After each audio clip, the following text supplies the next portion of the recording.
Bismillahirrahmanirrahim. Assalamualaikum warahmatullahi wabarakatuh. Alhamdulillah rabbil alamin.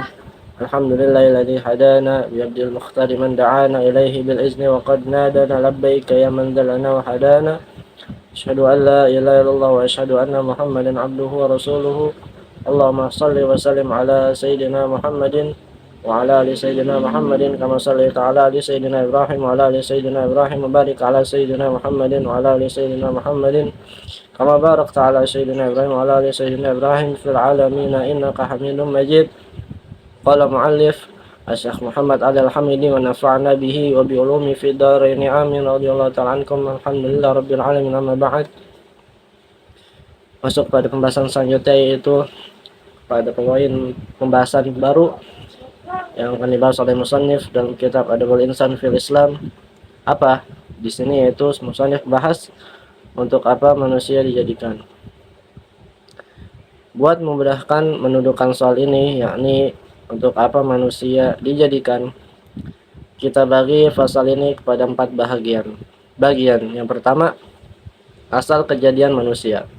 Yang kedua, manusia tidak dijadikan dengan sia-sia.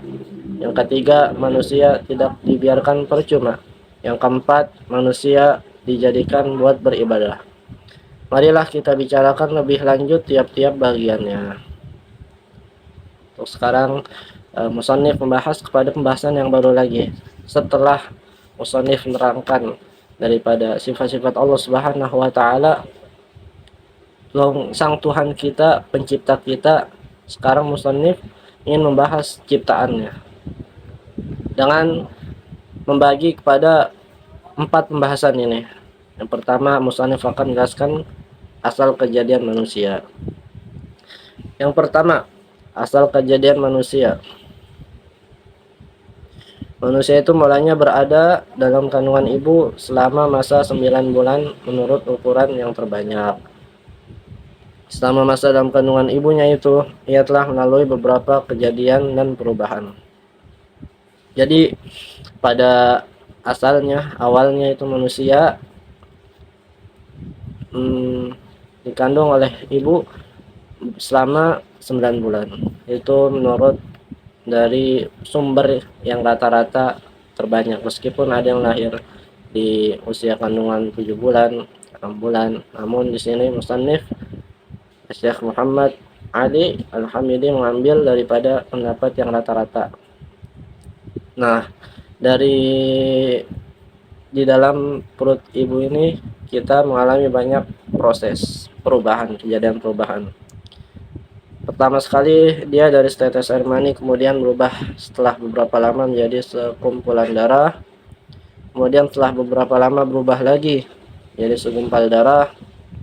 Kemudian setelah beberapa lama berubah lagi menjadi segumpal daging. Kemudian daging-daging tadi dijadikannya tulang-tulang yang diliputi dengan daging. Kemudian dijadikanlah bentuk rupanya. Sudah itu dilahirkanlah dia menjadi manusia yang sempurna kejadiannya. Jadi asalnya manusia itu Nabiullah Adam alaihissalam diciptakan oleh Allah Subhanahu wa taala dari tanah. Sedangkan kita manusia yang umumnya anak Bani Adam alaihissalam, yaitu selanjutnya turunan-keturunannya diciptakan oleh Allah Subhanahu wa taala dari air mani yang hina. Namun air mani ini suci, sekali lagi bisa dipahami. Nah, dari proses kejadiannya dari air menjadi sekumpulan darah, dari sekumpulan darah itu menjadi sekumpulan daging, segumpal darah.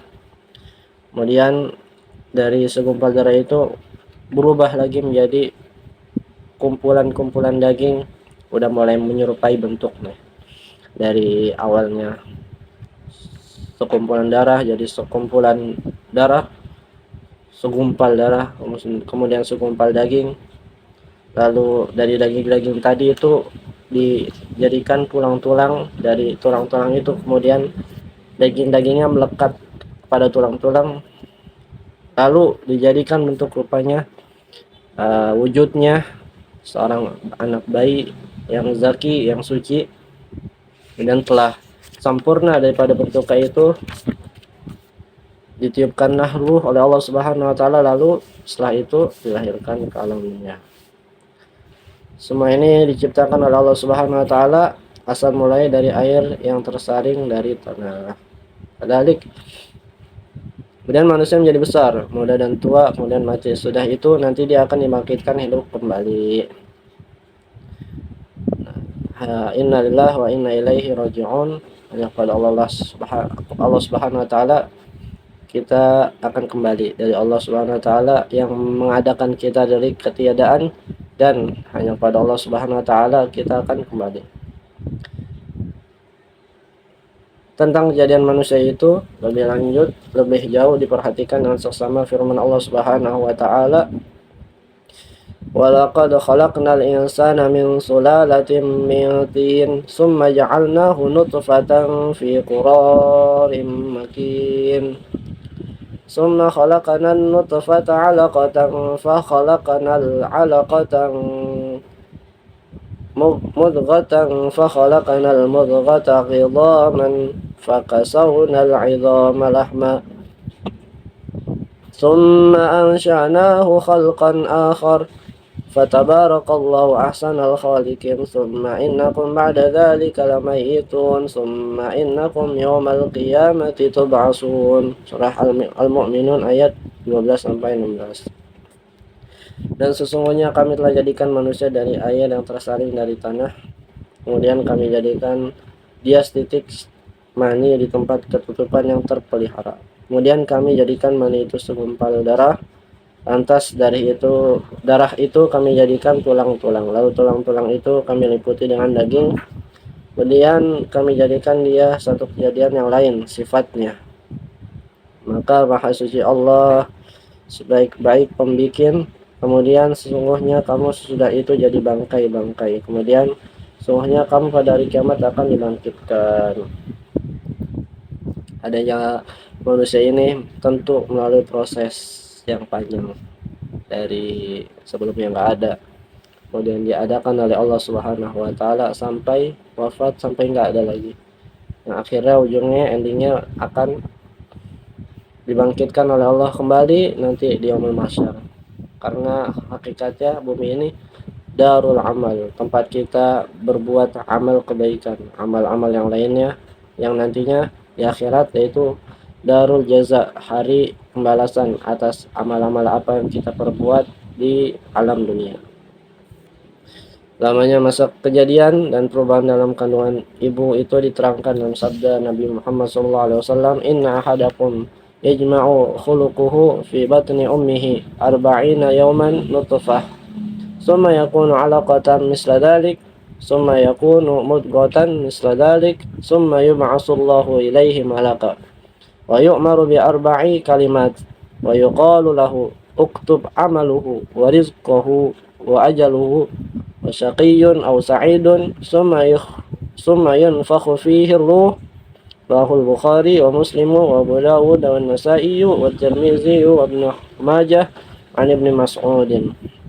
Sungguhnya seorang kamu dikumpulkan kejadiannya dalam perut ibunya 40 hari sebagai setitik mani, kemudian menjadi segumpal darah seperti itu juga 40 hari, kemudian menjadi segumpal daging seperti itu juga 40 hari.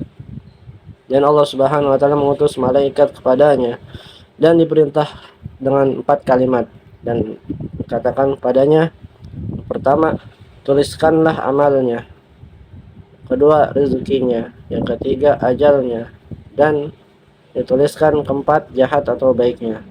Kemudian ditiuplah padanya ruh. Yang tadi bahas bagaimana proses awal kejadian manusia secara letterlock, dari mani, kemudian segumpal darah, sekumpulan darah, kemudian dari darah itu dibentuk daging, dari daging itu dibentuk tulang, dari tulang dibentuk daging lagi yang menempel tulang, kemudian berbentuk rupanya, kemudian dilahirkan. Dan di hadis ini dijelaskan lebih detail lagi dari air mani, kemudian selama 40 hari kemudian berubah lagi menjadi segumpal darah 40 hari, dan setelah 40 hari lagi dijadikan Allah Subhanahu wa taala mengutus malaikat kepadanya. Nah, perintah empat kalimat yang tadi untuk ditulis tentang ketentuan takdirnya atas bayi ini yang akan lahir di alam dunia ini. Apa? Yang pertama, tuliskanlah amalannya. Uktub amaluhu, tuliskan amalannya. Ditulis, maka i'lam, jauh sebelum malaikat menulis amalan kita, bahwa sudah jauh sebelum itu takdir kita udah tertulis di Lauhul Mahfuz. Jadi pertama, tulis amalannya. Kemudian yang kedua, warizqahu, rizkinya. Bakal, kalau kita kan memandang rizki itu nggak jauh-jauh dari duit, padahal cakupan rizki ini luas. Dikasih sehat, rizki. Dikasih banyak harta, rizki. Dikasih orang tua, rizki. Masih hidup dua-duanya rizki. Kasih pendidikan, rizki. Semuanya rizki. Maka jangan kita batasi pengertian rizki ini hanya duit. Cakupannya luas. Hujan juga rizki dari Allah Subhanahu wa taala. Nah, tuliskan rizkinya. Kemudian wa ajaluhu, kemudian tuliskan ajalnya. Kapan nih wafat? Orang wafat bisa muda, bisa aja tua. Nggak ada yang mengetahuinya melainkan Allah Subhanahu wa taala, dan ketika datang wafat tersebut tidak ada satupun makhluk yang bisa mengelak dari panggilan tersebut. Kemudian lanjutnya wasaqiyun aw sa'idun, yang keempat, ya ini bakal jahat atau baik hidupnya, tulis catat oleh Allah Subhanahu wa taala. Maka kita kalau misalnya lihat orang yang kurang baik saat sekarang, kita jangan buru-buru membencinya, karena bisa saja selama orang itu masih hidup, Allah Subhanahu wa taala akan membalikan hatinya menjadi orang baik. Berapa banyak orang-orang yang kita anggap buruk, kita anggap kurang, amalannya nggak sama seperti kita, tentu orang itu nantinya akhir hidupnya malah baik daripada kita. Akhir hidupnya atau kehidupan selanjutnya akan ada kemungkinan bisa berubah, karena memang Allah Subhanahu wa taala sudah takdirkan demikian, qadarnya sudah demikian. Allah catat dia menjadi orang baik, maka baik. Apa yang bisa kita lakukan? Ikhtiar, yaitu kita hidup sekarang berikhtiar untuk melakukan hal-hal yang baik dengan harapan nanti kita diwafatkan dengan keadaan yang baik juga. Dan kita sengaja-ngaja, udah tulis ini bakal baik atau buruk, pengen berbuat buruk aja nih, kan akhirnya kalau emang tulis baik bakal baik, kayak gitu. Tetap ada yang namanya ikhtiar ini yaitu usaha dari kita. Kan Rasulullah SAW yang bilang sendiri apa, kullu ummati dakhalal jannah illa man aba, seluruh umatku ini akan masuk dalam surganya Allah Subhanahu wa taala melainkan yang enggak mau. Yang enggak mau siapa? Yang enggak mau sholat, yang enggak mau puasa, yang enggak mau zakat, dan lain-lain. Kemudian summa yunfakhu fihi ruh, setelah selesai dari kejadian itu semua, kegiatan itu semua, ditiupkanlah ruh ke jasad yang suci tersebut. Maka ruh ini di Al-Quran, yas'alunaka anir ruhi min amri rabbi. Tanya apa sih itu ruh? Kamu nggak usah perlu tahu kalau ruh, karena ruh ini urusan Allah Subhanahu wa taala. Karena kita kalau misalnya dikasih tahu pun nggak bakal ngerti, nggak bakal paham. Maka biar jadi urusan Allah Subhanahu wa taala ruh ini seperti apa bentuknya, sifatnya, rupanya. Yang pasti ruh ini suci, dan ruh ini adalah batin kita. Kalau jasad kita, zahir kita perlu makanan agar bisa kuat kegiatan kita, hidup kita semangat, maka ruh pun juga seperti itu. Apa makanan ruh? Yaitu zikir kepada Allah Subhanahu wa taala, mengingat Allah Subhanahu wa taala. Dan hadis diriwayatkan oleh Bukhari dan Muslim dan Abu Dawud dan An-Nasa'i dan Imam Tirmizi, kemudian Ibnu Majah juga dari Ibnu Mas'ud. dan ini masih ada lagi. Insyaallah akan di pembahasan selanjutnya agar tak terlalu panjang. Semoga yang singkat ini bisa menjadi manfaat untuk kita semua. Wallahu a'lam bishawab. Wassalamualaikum warahmatullahi wabarakatuh.